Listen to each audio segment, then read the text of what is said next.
बिस्मिल्लाहिर्रहमानिर्रहीम। अस्सलाम वालेकुम। मैं मुदस्सिर शाही एडवोकेट और आप देख रहे हैं लीगल इशू। आज जो लीगल इशू डिस्कस करेंगे वो ये है कि हमारे पास क्लाइंट आते हैं तो मिसाल के तौर पर काफ़ी सारे अक़साम के केसेस हैं। एक केस जिसको लेके आम तौर पे वकला भी बड़े खुश होते हैं जनाब कि वाह जी बहुत बड़ा केस है। छोटा मोटा केस आ जाए, कोई फैमिली केस आ गया जनाब, कोई ज़मानत आ गई तो वकला इतने हैप्पी नहीं होते। तगड़ा सा केस आ जाए, कोई जनाब प्रॉपर्टी का केस है इतने अरब रुपए का, वाह जी वाह कमाल हो गया, बहुत बड़ा केस। या फिर मर्डर का केस, क्रिमिनल केसेस के अंदर मर्डर का केस आ जाए तो वकला कहते हैं कमाल हो गया। वकला को छोड़िए, पुलिस वाले भी कहते हैं कि कमाल हो गया। मर्डर होता है किसी सोसाइटी के अंदर तो ये खुशाइंद बात नहीं है, ये परेशानी की बात है। लेकिन पुलिस वाले जनाब वो कहते हैं कि अच्छा बस अब तो सिलसिला शुरू हो गया। और एक ख़ास किस्म का उनका सिलसिला होता है जो बड़े केस में शुरू हो जाता है, तो मौजें लग जाती हैं। बहरहाल इस बात को छोड़ें, आज हम डिस्कस करेंगे वो ये है कि क्लाइंट जब हमारे पास आता है तो हम कहते हैं आपने ये ऐसा क्यों किया, वैसा क्यों किया, आपने ये नहीं सोचा, आपने वो नहीं सोचा। तो क्लाइंट कहता है मुझे क्या पता था, मुझे तो पता ही नहीं था इन चीज़ों का। आज की इस शॉर्ट्स वीडियो के अंदर हम यही अर्ज़ करेंगे कुछ गुजारिशात कि क्या क्या मर्डर करने से पहले आपको सोचना चाहिए। मर्डर कर देता है इंसान, मैं छोड़ूंगा नहीं, कितना आसान है कहना मैं उसको छोड़ूंगा नहीं, मैं तो जनाब इसे ख़त्म कर दूंगा। बड़ा आसान है कहना, कर दिया ख़त्म। उसके बाद क्या होता है, बाद में पता चलता है अच्छा ये भी होता है, ये भी होता है, ये भी होता है, ये भी होता है।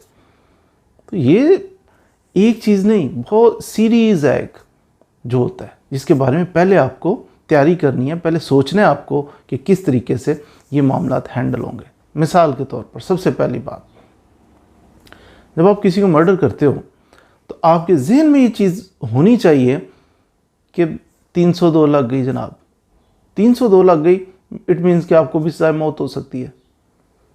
पकड़े जाओगे सज़ाए मौत हो जाएगी। सज़ाए मौत इट मीन्स कि आपकी लाइफ ख़त्म। सिर्फ आपकी लाइफ ख़त्म नहीं होगी, बल्कि आपको ये भी सोचना है कि आपके साथ साथ और दीगर जुड़ी हुई कितनी सारी ज़िंदगी है वो भी तबाह। मिसाल के तौर पर जिसको आपने मर्डर किया है उसके बारे में सोचिए। आपको गुस्सा उस एक शख्स पे था, आपने उसको मर्डर कर दिया।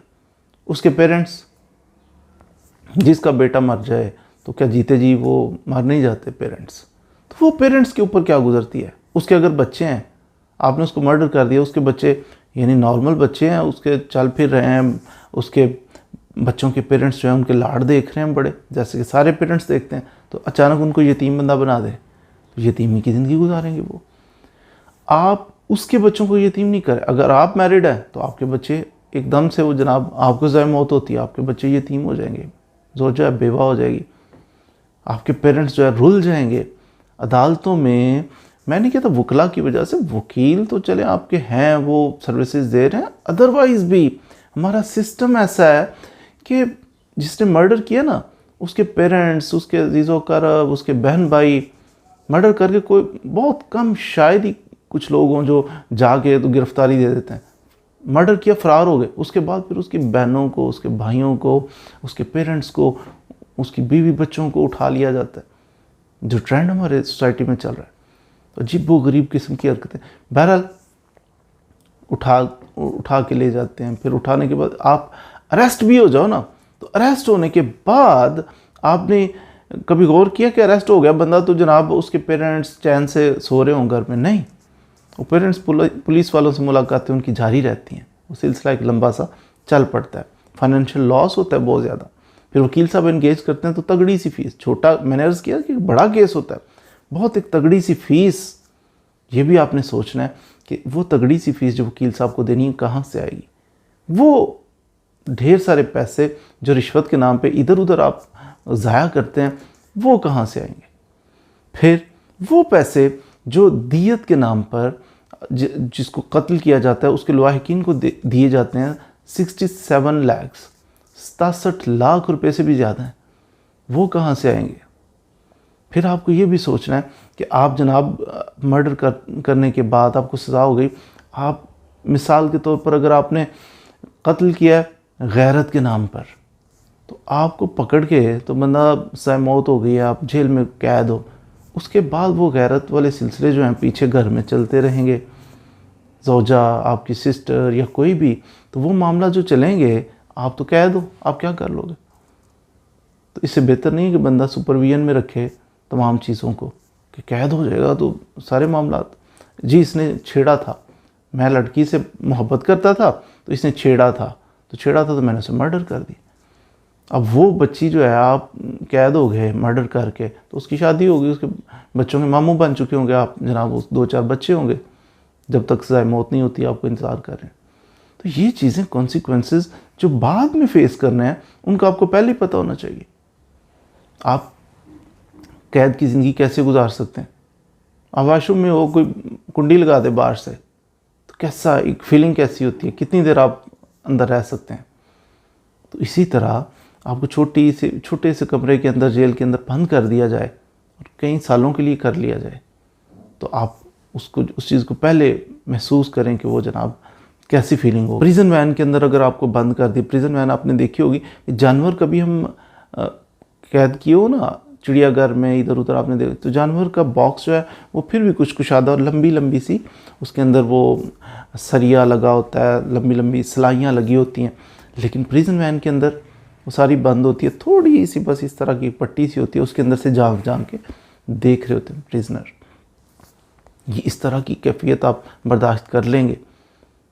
सपोज़ एक बंदा है, उससे मौत हो गई है, चला गया, उसके पीछे से उसकी वालदा फौत हो जाती है, वो जनाजा पढ़ सकेगा? ऐसे मामला, ढेर सारे ऐसे मामला आते हैं कि जो इंसान को करने से पहले सोचने हैं।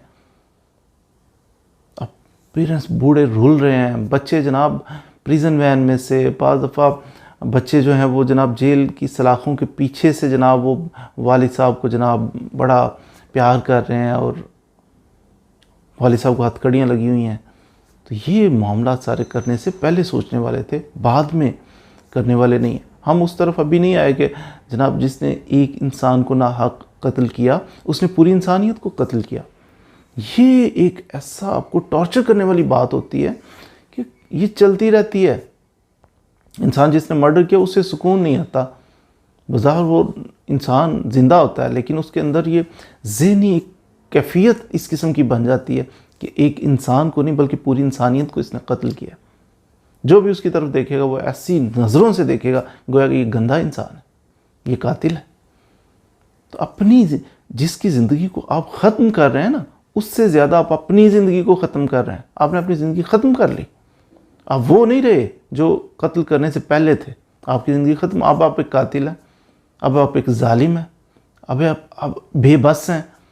तो आप एक अनोखी मखलूक बन जाते हैं कत्ल करने के बाद। तो ये कुछ ऐसी चीज़ें हैं कि जो करने से, कत्ल करने से पहले अगर आप सोच लें तो शायद आप ये कदम उठाए ही ना। आप किसी को मर्डर करते हो, 302 लग गई, कत्ल हो गया बंदा, 302 लग गई, आपको सज़ाए मौत होगी। मिसाल को आप कत्ल करते हो, कत्ल अल्लाह ताला की ज़ात उसे बचा लेती है, वो कत्ल नहीं हुआ, बच गया, उसकी ज़िंदगी बच गई, फिर भी आपको 324 में आपको 10 साल सज़ा होगी। 10 साल के लिए आप कैद हो जाएंगे। तो 10 साल एक लंबा पीरियड होता है। तो मेरी आपसे गुजारिश है कि कभी भी ऐसे जज्बात में आए हुए फ़ैसले नहीं करने चाहिए। जज्बात में फ़ैसले करने से पहले आपको ये ढेर सारी बातें सोचनी है कि ये इक़दाम करने के बाद मेरी ज़िंदगी तो स्पॉइल हो गई, ख़त्म हो गई, मेरे साथ साथ मेरे बच्चों की ज़िंदगी तबाह हो जाएगी, मेरे साथ साथ मेरी बहनों की, भाइयों की ज़िंदगी तबाह हो जाएगी, मेरे साथ साथ मेरे बूढ़े पेरेंट्स अदालतों और कचहरी में रुल जाएंगे, उनकी ज़िंदगी तबाह हो जाएगी, मेरे साथ साथ जिसको मर्डर कर रहा हूँ उसके बीवी बच्चों की, उसके पेरेंट्स की ज़िंदगी भी तबाह हो जाएगी। इतने सारे मेरे ये इक़दाम करने के बाद फाइनेंशियल लॉस कितना सारा होगा, ज़हनी कोफ्त कितनी उठानी पड़ेगी। क़यामत वाले दिन तो हिसाब अल्लाह ताला की ज़ात करेगी, या वो जिसको मर्डर किया है वो आपका गिरेबान पकड़ के पता नहीं क्या अंजाम होगा।